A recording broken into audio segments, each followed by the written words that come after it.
नमस्कार, मी राजेंद्र ओंजे. IBN लोकमत स्पेशलमध्ये तुमचं सगळ्यांचं स्वागत. आज आपण चर्चा करणार आहोत आंबेडकर भवनाच्या चळवळीच्या केंद्राच्या वादासंदर्भात. गेले काही दिवस इथल्या ट्रस्टींबद्दल, ट्रस्टी कोण आहेत, धर्मादाय आयुक्तांचा निकाल आला की नाही, त्या निकालामध्ये काय नेमकं म्हटलंय, ट्रस्टी बदलत गेले, त्यांचे विचार नेमके काय होते, आणि आता आंबेडकर चळवळीच्या संदर्भात राज्याचे माहिती आयुक्त आणि माजी मुख्य सचिव रत्नाकर गायकवाड यांनी घेतलेली भूमिका, त्यांनी केलेले दावे आणि समोर होणारे प्रतिदावे, विरोध, आरोप, प्रत्यारोप यामुळे एक वाद चिघळत चाललाय. मुळात चळवळीचं जे केंद्र आहे ते चळवळीचं केंद्र आपण योग्य पद्धतीने राखतोय का, आणि ही चळवळ ज्या पद्धतीने डॉक्टर बाबासाहेब आंबेडकरांनी उभी केली त्या चळवळीला मूर्त स्वरूप देण्यासाठी म्हणून चळवळीतले सगळे नेते एकत्रित येऊन पुढचं पाऊल टाकतायत का, हा खरा कळीचा मुद्दा आहे. जर याला फाटे फुटत गेले तर चळवळीमध्ये वेगवेगळे मतमतांतर तयार होतील आणि ज्या पद्धतीनं रिपब्लिकन चळवळ वेगवेगळ्या भागांमध्ये, वेगवेगळ्या टप्प्यांमध्ये विभागली गेलेली आपण पाहतोय, ती कुठंतरी आता एकत्र येणार अशी चर्चा होत असतानाच ती विखुरली का जाते, त्यात मतमतांतर काय येत आहेत आणि चळवळीचं केंद्रच का टार्गेट होत आहे, वादात का सापडतंय, याविषयी आपण बोलणार आहोत.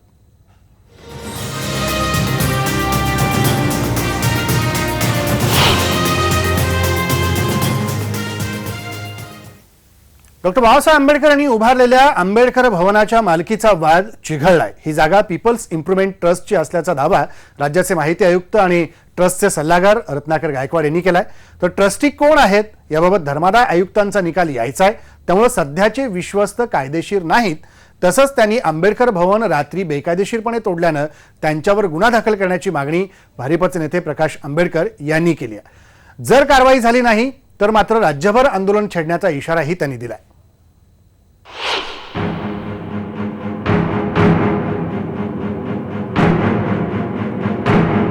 दादर इथे बाबासाहेब आंबेडकर यांनी सामाजिक चळवळीसाठी उभारलेलं हे आंबेडकर भवन नामशेष झालंय. पीपल्स इम्प्रुव्हमेंट ट्रस्टनं हे काम रात्री 2च्या दरम्यान केल्यानं त्यांच्यावर गुन्हा दाखल करावा अशी मागणी बाळासाहेब आंबेडकर यांनी केली आहे. आताही आंदोलनं काही ठिकाणी चाललेली आहेत, उद्याही काही ठिकाणी आंदोलनं होतील, पण पूर्णपणे महाराष्ट्रामध्ये ताकदीने बुधवारी आम्ही असताना त्या ठिकाणी उतरणार आहोत. आणि उद्देश आमचा एकच आहे की बेकायदेशीररित्याने कारवाई या ठिकाणी झालेली आहे, ज्यांनी कायदेशीर किंवा बेकायदेशीर कारवाई केलेली आहे त्यांना शासनाने ताबडतोब अटक करावी, ही आमची असणारी मागणी. आंबेडकर भवनची इमारत मोडकळीस आल्याचा दावा खोटा असल्याचं प्रकाश आंबेडकर यांचं म्हणणं आहे. ही इमारत मजबूत असल्याचा रिपोर्ट पालिकेच्या अभियंत्यानं दिल्याचा दावाही त्यांनी केला.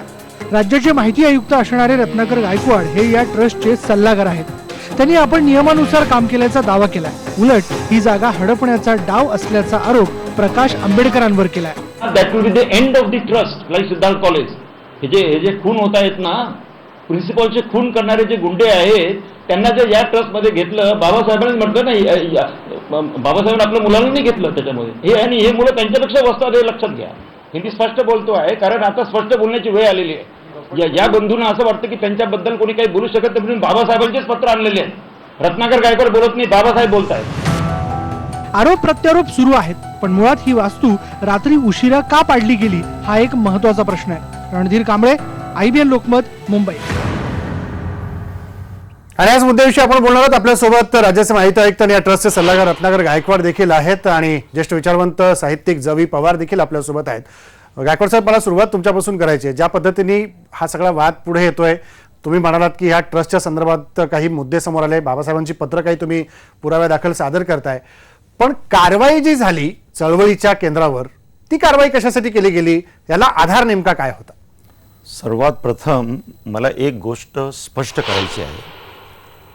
जे आंबेडकर भवन पाडण्यात आलं त्याचा बाबासाहेबांशी सुतराम संबंध नाही, कारण ते 1975 साली पैसा नाही म्हणून तात्पुरतं एक बांधकाम करण्यात आलं. तिथे प्रामुख्याने लग्न व्हायचे आणि स्मॉल काही लहान लहान कार्यक्रम व्हायचे. तर जनतेची दिशाभूल अशी करण्यात येत आहे की बाबासाहेबांनी उभारलेले आंबेडकर भवन किती म्हणजे हास्यास्पद आणि दिशाभूल करणारे विधानं बाबासाहेबांचे नातू करीत आहेत. 1975 पर्यंत तर वाद जो होता तो कोर्टामध्ये जे केसेस चालले, कोणामुळे चालले कोर्टामध्ये केसेस? बाबासाहेबांच्या मुलाने तिथे शॉप्स टाकलेत, भाडं घेणं सुरू केलं. बाबासाहेब संतापले, आपल्या मुलाला त्यांनी पत्र लिहिलं की ही प्रॉपर्टी तुझी नाही आणि माझी नाही. 23 फेब्रुवारीचं पत्र आहे आणि तुझं जे कंडक्ट आहे ते अटरली डिसग्रेसफुल आहे. तू शेकडो रुपयांचा अपहार केलेला आहे आणि तुझी सगळी टॅक्टिक्स जे आहे, तू ज्या ट्रस्टीज ना काम करू देत नाही आहे, त्याच्यात तुझा एकमेव उद्देश आहे की या प्रेसचा ताबा घ्यायचा आणि मी ते कदापि होऊ देणार नाही. मी तुला शेवटची वॉर्निंग देत आहे. 23 फेब्रुवारी 1956 पत्र की मी मुंबईला येण्याच्या आत जर तू हे सॉर्ट आउट नाही केलं तर मी तुला प्रॉसिक्यूट करेल. म्हणजे ही जी जमीन बाबासाहेबांनी इतक्या अथक परिश्रमाने घेतली आणि 3 मजली प्लॅन तयार केला 3.5 लाख रुपयाचा, तेव्हा तो प्लॅन बाबासाहेबांना पूर्णत्वास नेता आलं नाही. त्याचं प्रमुख कारण म्हणजे त्यांचा मुलगा. आणि म्हणून बाबासाहेबांनी एका पत्रात असंही म्हटलं आहे की असे मुलं होण्यापेक्षा न झालेले बरे. त्यांना मी नको आहे, त्यांना माझा पैसा हवा आहे. मी हे का सांगतो आहे, आपण कृपया लक्षात घ्या, तीच परंपरा आज पुढे चालवण्यात येत आहे. आंबेडकर भवन पाडलं, किती वाजता पाडलं? अरे मेन मुद्दा लक्षात घ्या. आपण मेन मुद्दा आहे की ज्या कारणासाठी जे स्वप्न नाही, पण पाहून गायकवाड साहेब, जे हे जे- स्वप्न हे पाहून जे- हे जे बाबासाहेबांनी मुद्दे आहेत ना- हा मूळ मुद्दा आहे. नाही गायकवाड साहेब, या बरोबर, मुद्द्यावर आपण एक चर्चा मुद्दा करूया. मला फक्त ह्याच मुद्दा म्हणायचा आहे की ज्या प्रकारे तुम्ही कारवाईचं समर्थन करताय, कारवाई झाली पण या पत्रांचा संदर्भ पण देत आहे, पण या पत्राच्या संदर्भामध्ये चौकशी, चर्चा आणि विचारमंथन हे समोरासमोर बसून पण ही पत्र सादर करून करता आली असती. प्रकाश आंबेडकर समोर असेल, आनंदराज आंबेडकर समोर असेल किंवा ट्रस्टींपैकी हे पत्र अजून कोण volume मध्ये, असेल. हे पत्र पण volume- कारवाई झाल्यामुळं एक चळवळीलाच कुठतरी धक्का लागला असं म्हणून कार्यकर्ता जो नाराज झालाय आणि तो वाद चिघळत चालला, त्याला थांबवायचं कसं? आपण मला एक सांगा की हे जे मंगल कार्यालय किंवा जो हॉल बांधण्यात आला त्याचं पावित्र्य काय हो? तो तात्पुरता बांधण्यात आला 6 लाख रुपये कर्ज घेऊन बँकेकडून. बाबासाहेबांना अभिप्रेत असलेली संस्था निर्माण झाली का त्या प्लॉटवर? हा मूलभूत मुद्दा आहे. तो सोडून किती वाजता पाडलं, काय पाडलं, किती वाजता काय पाडलं ते ट्रस्टीजना माहिती आहे आणि ट्रस्टीज त्याचं स्पष्टीकरण पोलिसांना त्याच दिवशी दिलेलं आहे. पहाटे 4ला का पाडण्यात आलं ते, तो बिल्डिंगचा भाग पडला, तो पाडण्यात आला आणि 4-4:30ला DCPना जाऊन सगळा रिपोर्ट देण्यात आला. मुद्दा तो नाही, आपण मूळ मुद्द्याला बगल देतो आहे. ट्रस्टीज कोण आहे? अरे साधी गोष्ट आहे. जोपर्यंत चेंज रिपोर्ट ज्या दिवशी ठराव होतो की आज अमुक ट्रस्टी नेमण्यात आलेला आहे, त्याचे ट्रस्टीशिप सुरू होते. मग त्याला 10 वर्ष लागो, 15 वर्ष लागो चेंज रिपोर्टला अप्रूव्ह करायला. ओके, हे कोळसे पाटील साहेबांनी कालच्या याच्यामध्ये पण अतिशय स्पष्ट केलेलं आहे. नॉन इश्यूज जे आहेत, जे इश्यूजला काहीच महत्त्व नाही आहे, आमच्या म्हणजे ट्रस्टसाठी सगळ्यात महत्त्वाचा एकच मुद्दा आहे. कृपया लक्षात घ्या, बाबासाहेबांचं स्वप्न या प्लॉटपासून पूर्ण झालं आहे का? या हॉलबद्दल एवढा चिपकाव का हो आपल्याला? जो हॉल बाबासाहेबांनी बांधलेला नाही, चिपकाव का? कारण संपूर्ण नियंत्रण या संस्थेवर या 3 बंधूंनी घेतलं. काही स्टेटस नाही त्यांना. ते ठीक आहे, नाही, हाच- 1 रुपया भाडं भरत नाही, हाच 1 मुद्दा मला रुपया लाईट बिल भरत नाही. गायकवाड साहेब, हाच हे मुद्दा लक्षात मला घ्या. रवी पवारांना हे 3 विचारायचं भाऊ कोणत्या स्टेटस गायकवाड साहेब, हाच मुद्दा जवी पवारांना विचारायचं आहे की जवी पवार काय म्हणाल, जे मुद्दे रत्नाकर गायकवाड मांडतायत की या जागा जी होती, जे पाडलं गेलं चळवळीचं केंद्र किंवा जे आंबेडकर भवन आता पाडलं गेलं, कारवाई केली गेली, हा मुळात आंबेडकरांनी स्थापन केलेला भागच नव्हता असा दावा त्यांचा आहे. राजेंद्रजी, मी तुम्हाला एक प्रश्न विचारतो की अशा पळकुट्या माणसाला, मांजरासारखी भूमिका घेणाऱ्या माणसाला माझ्यासारख्या पॅन्थरच्या समोर तुम्ही त्याला चर्चेला आणलं आणि हा जो ज्या पत्राचा उल्लेख करतोय, मी त्याला अरेतुरे म्हणतोय, जाहीररित्या अरेतुरे करतोय. हा जरी पत्राचा, कारण त्याने बाबासाहेबांच्या औषधाला गुंड म्हटलं, काय म्हटलेलं आहे, त्याने केलेली गुंडगिरी लोकांना दिसत नाही. हे जे पत्र ते म्हणतायत, मी सांगा राजेंद्रजी, तुम्ही तुमच्या मुलाला पत्र लिहिलं तर ते टाईप करून पत्र लिहिता का? तुम्ही तुमच्या आईला पत्र लिहिलं तर ते टाईप करून लिहिता का? हे टाईप केलेलं पत्र हे मुळातच चुकीचं आहे. आणि हे आज नाही तर बऱ्याच वर्षापूर्वी यदी फडके, जवी पवार हा वाद झाला होता, त्यावेळेला ते मी सिद्ध करून दाखवलंय. आज सुद्धा माझी मागणी आहे की हस्ताक्षर जे एक्सपर्ट असतात त्यांच्याकडे पत्र पाठवा आणि बघा त्या हस्ताक्षर त्याच्याशी बाबासाहेबांचा कुठे त्याच्यावर ठसा उमटलाय का, की ते हस्ताक्षर जे टाईप केलंय त्या टाईपचं बघा. हे जे पत्र आहे ते पत्र फॉर्मेटेड आहे, हे पत्र खरं नाही आहे. आणि हे मी मागच्या वेळेला पण सांगितलंय. आणि तुम्ही त्यांना आज इथं बोलवलात, तुम्ही आता म्हटलात की ते सल्लागार आहेत. कुठले सल्लागार आहेत? 2 वर्षापूर्वी त्यांनी आपलं नाव पाठवलं होतं आणि त्यावेळेला पडकुटेपणाने याने आपलं नाव मागे घेतले आणि आपल्या मेहुण्याला त्या ठिकाणी त्यांनी नाव दिलंय. अजून पास झालं नाही, मान्यता नाही, पण बायकोच्या नदीतून तीर मांडणाऱ्या माणसाला माझ्यासारख्या प्रांताच्या माणसासमोर तुम्ही चर्चेत बोलत हे अत्यंत चुकीचं केलं तुम्ही. आता हा जो बोलतोय हे बाबा रात्रीचं, आणि मी तुम्हाला एक उदाहरण सांगतो. हा पळकुट्या कसा आहे, हा मी बोलतोय, हा पळकुट्या कसा आहे. यानं बाबासाहेब आंबेडकरांच्या 14 एप्रिलच्या जन्मदिनी त्या ठिकाणी बिल्डिंग बांधण्याचं, भूमिपूजन करण्याचं मुख्यमंत्र्याला सांगितलं होतं.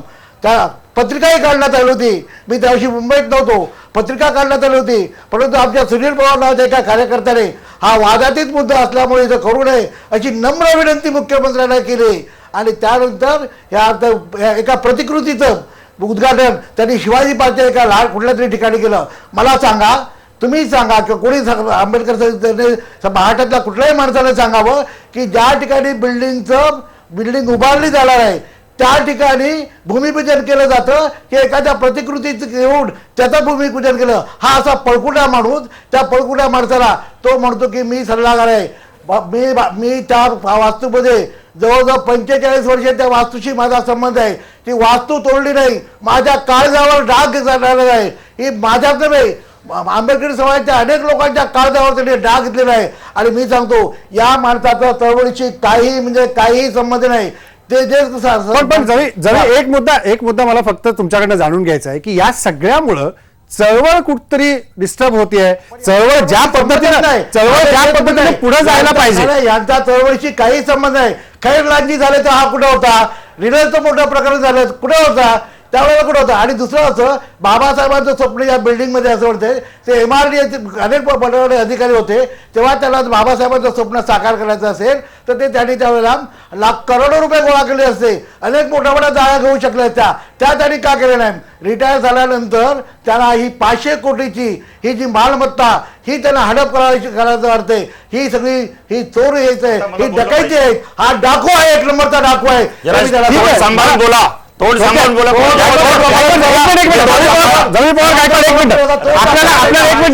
एक मिनिट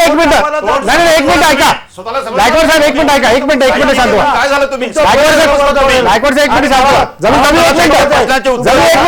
मला उत्तर देऊ द्या. मी देतो काही संबंध नाही. तुम्ही काल नव्हता, आज आलाय. फक्त महाराष्ट्र फक्त तुम्हाला गायकवाड साहेब एक मिनिट, फक्त एक मिनिट प्रश्नांचे उत्तर देऊ. उत्तर द्या. मी वेळ देतो फक्त दोघांना माझे 1 मिनिट. गायकवाड साहेब साहित्यिकाला न शोभणारे विधान मी दोघांना विनंती करतो, मला उत्तर देऊ द्या. ऐका केलं, मला उत्तर देऊ द्या. गायकवाड साहेब ऐका, मी दोघांना विनंती करतो. आहे त्याला एक मिनिट गुंड म्हणता. तुम्ही जे आरोप- एक मिनिट. खरंच गुंड आहेत ते.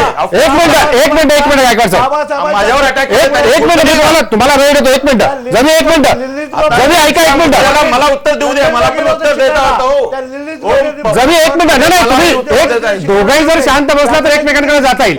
जमी 1 मिनिट जमी त्यांनी मुद्दे व्यवस्थित केले. मी तुमच्याकडे येतो गायकवाड साहेब. जमी 1 मिनिट त्यांनी शांत 1 मिनिट दोघंही शांत राहिला तर मला एकमेकांना विचारता येईल. त्यांना सौजन्य दाखवायचं नसेल तर मी इथून चालू दोघांनाही मलाही बोलण्याची इच्छा नाही. बिलकुल नाही. ऐका 1 मिनिट जमी 1 मिनिट गायकवाड साहेब 1 मिनिट नाही 1 मिनिट आपण एकच मिनिट सुसंस्कृतपणा आहे का नाही? कसं बोलतो नाही तो सुसंस्कृतपणा चर्चा ठेवायची आहे का? ऐका कोणाला शिकवताय तुम्ही आणि स्वतःला गायकवाड साहेब 1 मिनिट आपल्याला हा सुसंस्कृतपणा जपायचा आहे. मी आलो नसतो. नाही गायकवाड साहेब ऐका, हा सुसंस्कृतपणा जपायचा आपल्याला. स्वारस्य नाही आहे. हा सुसंस्कृतपणा जपायचा. मी येतो 1 मिनिट ऐका 1 मिनिट. कार्यक्रम मी चालू ठेवतोय, कार्यक्रम कंडक्ट मीच करतोय, त्यामुळे थोडंसं ऐका.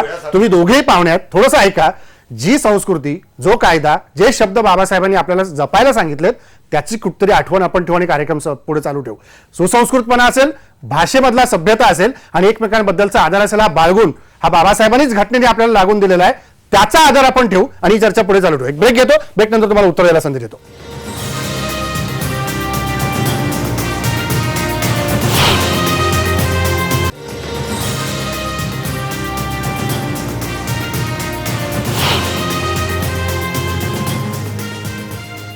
ब्रेक नंतर पुन्हा एकदा स्वागत. चळवळीच्या केंद्रासंदर्भात आपण बोलतोय. बाबासाहेबांनी जे आंबेडकर भवन स्थापन केलं होतं दादरला त्याविषयी आपण बोलतोय. रत्नाकर गायकवाड, मगाशी तुम्हाला जे आरोपासंदर्भात बोलायचं होतं. मी काही गोष्टी स्पष्ट करू इच्छितो. आपण जो RTI ॲक्ट पाहिला त्याच्यामध्ये चीफ इन्फॉर्मेशन कमिशनरला कोणतीही परवानगी घ्यावी लागत नाही. हे पत्र मी गव्हर्नरला लिहिलं. त्यांचं उत्तर आलं की तुम्हाला कोणतीही परवानगी घ्यायची गरज नाही, हे तुमची धारणा पक्की करण्यात येते. त्यांचं उत्तर लवकर नाही आलं म्हणून मी ट्रस्टी झालो. नंतर काही 1-1.5 महिन्याने मला वाटलं, 1-1.5 महिने, आणि ही गोष्ट 1 वर्षापूर्वीची आहे, माझ्या मेवण्याचा काही संबंध नाही त्याच्यामध्ये, विनाकारण काहीतरी आणायचं. आणि मी राजामध्ये दिला. मी म्हटलं मी तुम्हाला सल्ला देऊ शकतो, कारण मला तेवढा वेळ नाही ट्रस्टीसाठी. ओके. तेव्हा असं काहीतरी लिंकअप करायचं की त्यांना व्हायला तयार नव्हतं. इनफॅक्ट एकदा तर आनंदराज आमचे लोक चर्चेला गेले, म्हणाले मी रत्नागिरी ऐकलं 2 दिवसात घरी पाठवतो. त्यांना एवढं माहीत नाही की मला काढण्याचा अधिकार सुप्रीम कोर्टला आहे. एनिवे, आता त्यांनी जे व्यक्तिगत इश्यूज रेज केलेले आहेत त्याच्यासाठी मला स्वतंत्रपणे बसता येईल, पण आज तो विषय नाही. आपल्याकडे वेळ फार कमी आहे. माझ्या रत्नाकर गायकवाडाच्या विषयी जर तुम्हाला चर्चा करायची असेल 4 तास चर्चा करायला माझी तयार आहे. मी 1 तारखेची वाट बघणारा माणूस आहे. 2002ला मी प्रकाश आंबेडकरांच्या घरी गेलो, देहू रोडचा.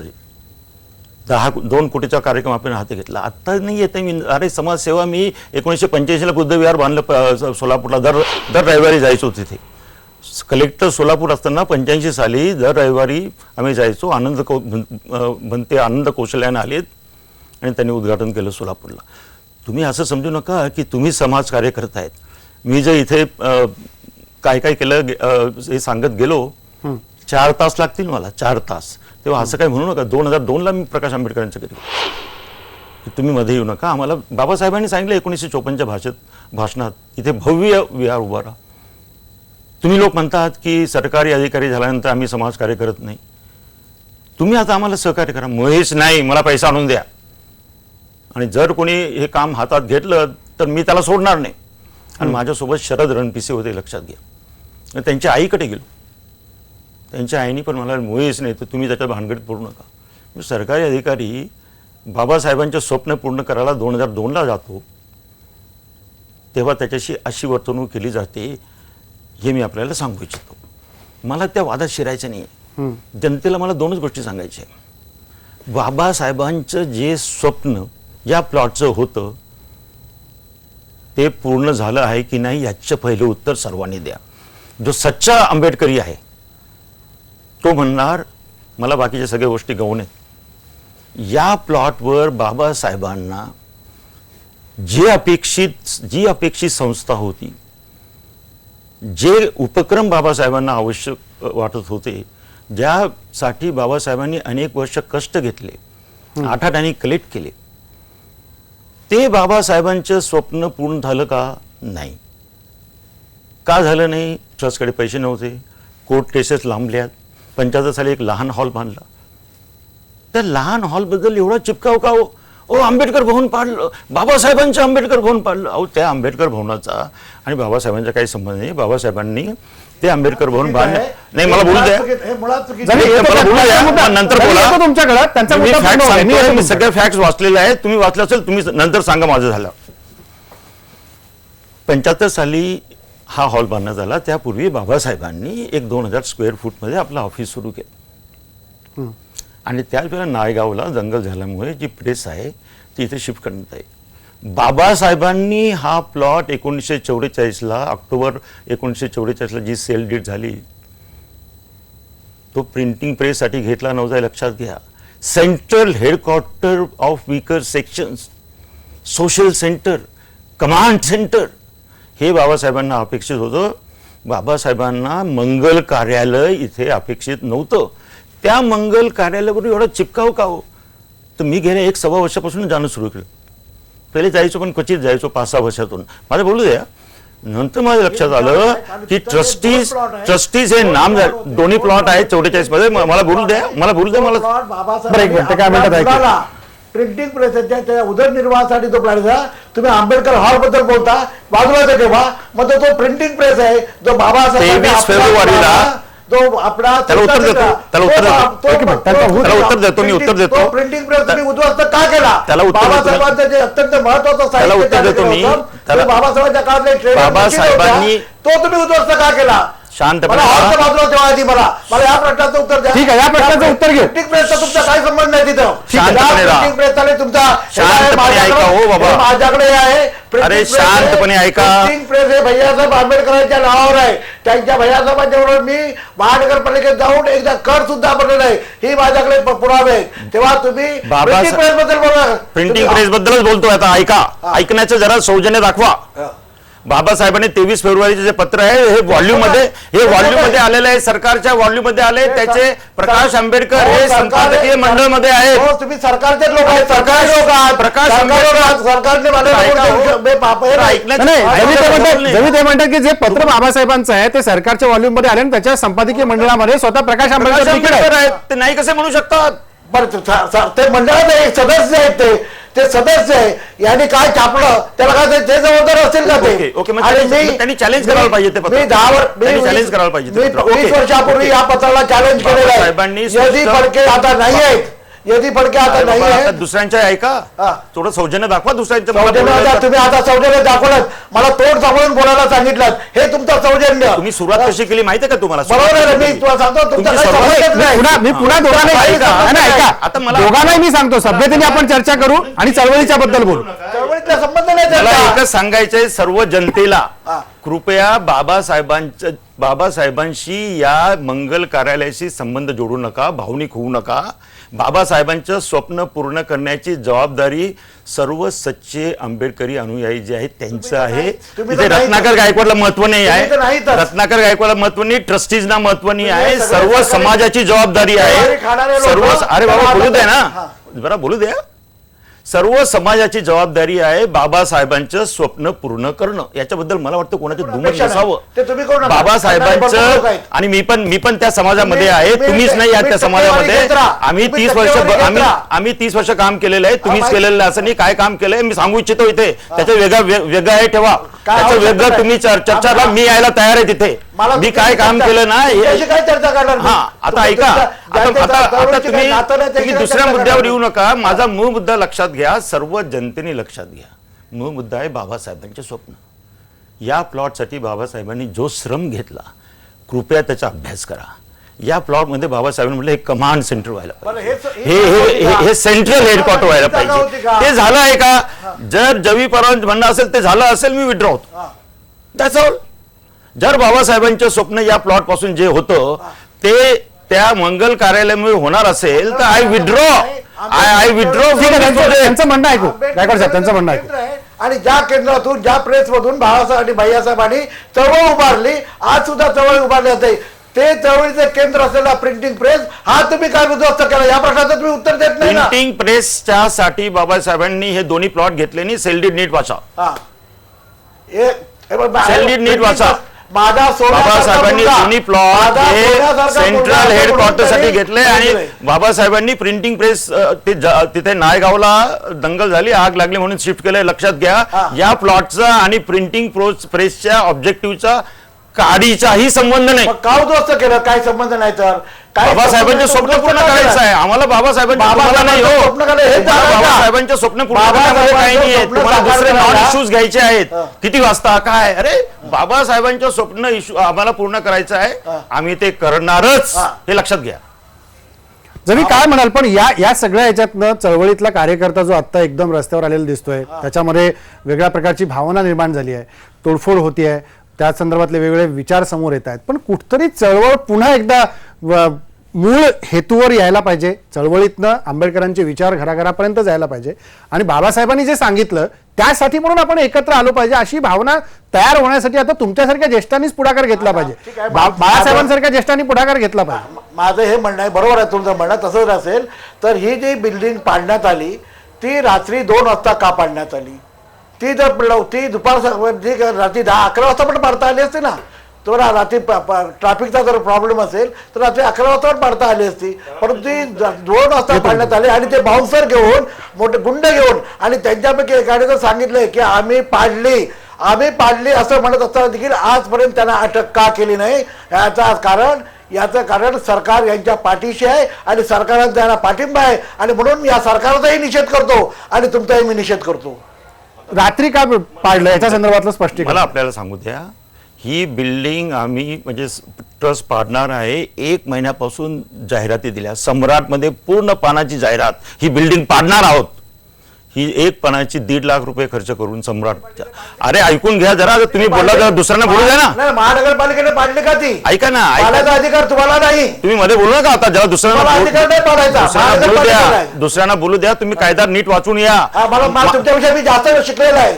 तुम्ही 40 वर्ष प्रशासकीय अनुभव आहे. तुम्ही 354 सेक्शन वाचलाय का? 354 सगळं मी काय वाचलं मला सांगा ना. भारतीय 354 मध्ये ऐकून घ्या. आता तुम्हाला तुमचं अज्ञान दाखवू नका आता जास्त. मी आपल्याला सांगतो, मी आपल्याला 354 मी बीएमसीत काम केलं आहे कमिशनर म्हणून. तुम्ही नाही काम केलं तेव्हा तुम्ही ते स्वप्न का साकार केलं नाही? तुम्ही ऐका हो, तुम्ही विषयाला बगल देऊ नका. 354 मध्ये असं म्हटलंय, ट्रस्टनी जर हे 30 दिवसात पाडलं नाही तर आम्ही तुमच्यावर कारवाई करू ट्रस्टवर, आणि मग आम्ही पुढची कारवाई करू सगळी. तुम्ही आणि ही 1 तारखे ऐका ना, उत्तर तर देऊ द्या बाबा, उत्तर तर देऊ द्या. त्यांचा प्रश्न रास्त आहे की जर ही कारवाई करायची असेल तर दिवसा उजेडी का नाही, रात्री का? त्याचं उत्तर देतोय ना मी. पहिली गोष्ट म्हणजे 354 सेक्शनची नोटीस 1 तारखेला दिली, 24ला नाही. त्याप्रमाणे आम्ही लोकसत्ता, निर्णायक पेपर्स, लोकनायक, महानायक मध्ये 354च्या नोटीसचा उल्लेख केला. बीएमसीने 354ची नोटीस सर्व कार्यालय जे त्या मंगल कार्यालयामध्ये होते त्याच्यावर जोडली. यांना जो आक्षेप होता हे कोर्टात जाऊ शकले असते. यांना माहिती आहे कोर्टामध्ये त्यांना काहीही स्थान नव्हतं म्हणून कोर्टात गेले नाही.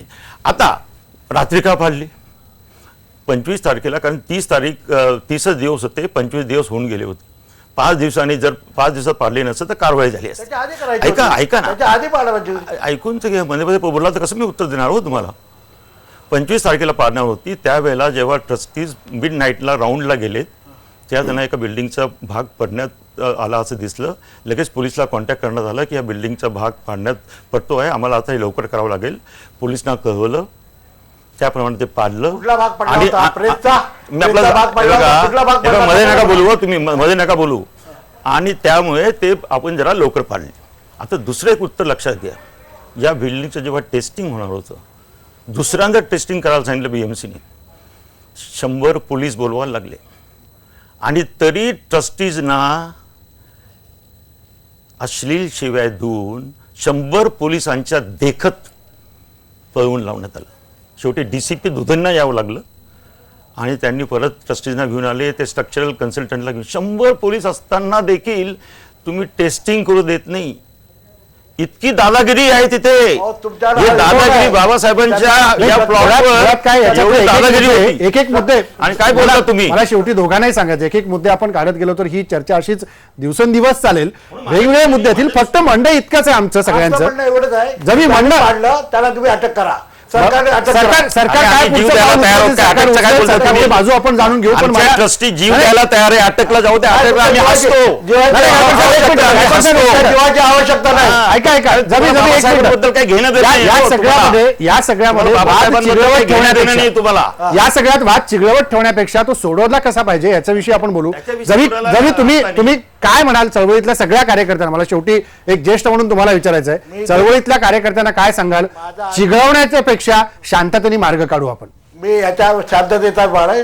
मी चळवळीत माझं आयुष्य गेलंय. अनेक प्रश्न चळवळीच्या चर्चेतून मी संपुटात आणले. चर्चा ही आवश्यक आहे, परंतु चर्चा कोणाशी करायचा हाही प्रश्न आहे. आम्ही यांच्याशी चर्चा करू इच्छित नाही, कारण ते कुठल्याही प्रकारे ते आम्ही आपल्याशी चर्चा करा. आपल्या चर्चेचा मुद्दा आला तर आपल्या सरकारचा प्रतिनिधी कोण असेल माणसाशी चर्चा करणार आणि निगेटिव्ह माणूस आहे हा. मी पण कशाला चर्चा करणार? तुमच्यासारखा माणूस ज्याला सच्चा आंबेडकर अनुयायी नाही त्याच्याशी मी कशाला चर्चा करणार?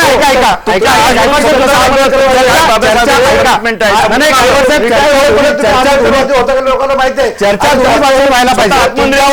चर्चा माझा हा मुद्दा ही चर्चा जी आहे ना, ही गायकवाड साहेब ऐका, या तुमच्याशी त्यांना चर्चा करायची नाहीये. चर्चेमध्ये अजून कोणी मध्यस्थ घेऊन आपण ती चर्चा पुढे नेऊ शकतो. जरी नेऊ शकतो सभ्य माणसाबरोबर चर्चा करणार. सभ्य माणूस यांच्याशी तुम्हाला दोन शब्द सभ्य माणूस नाही दिसत मला. सभ्य माणसाबरोबर चर्चा करणार नाही. ऐका, ते म्हणतात चर्चा करणार नाही. बरोबर ट्रस्टी म्हणतात काय काय चर्चेच्या बाकीच्या तुम्हाला असं वाटतं त्यांची चर्चा करू. मी चर्चेला तयार आहे आणि मी बाळासाहेबांना पण सांगेन आपण चर्चेने हा प्रश्न अगदी सोडवू. बरोबर. ऐका, आपण करू. जर जर पण यांच्याशी नाही. जर जर हे स्वयंघोषित ट्रस्टी आहेत असं तुम्हाला वाटतं यांच्याशी चर्चा नाही करायचं तर तुम्ही मध्यस्थ आपण कोणाला घेऊन चर्चा पुढे नेऊ शकतो हो. किंवा सरकारमधला कुठला प्रतिनिधी आला तर त्यांच्याशी बोलून आपण चर्चा पुढे नेऊ शकतो. पण हा वाद शिगळवत ठेवण्यापेक्षा बाबासाहेबांनी तयार केलेलं हे चळवळीचं केंद्र अबाधित कसं राहील आणि या चळवळीतनं तयार झालेले या चळवळीच्या मुशीतनं घडलेले सगळे कार्यकर्ते रस्त्यावर उतरून आपण एकमेकांना भांडण्यापेक्षा बाबासाहेबांनी जो शांततेचा संदेश दिला, सद्भावनेचा दिला होता, त्या सद्भावनेच्या संदेशाभोवतीच आपण पुढे जाण्याची आज खरी गरज आहे. चळवळ टिकली पाहिजे तर विचार टिकतील, विचार टिकली तर चळवळीचं केंद्र हे आहे तसंच त्या ठिकाणी राहील. धन्यवाद दोघांचे पण तुम्ही आलात आणि यापुढे हा वाद चिघळणार नाही एवढीच आपण अपेक्षा करू. इथंच थांबू. फक्त IBN लोकमत.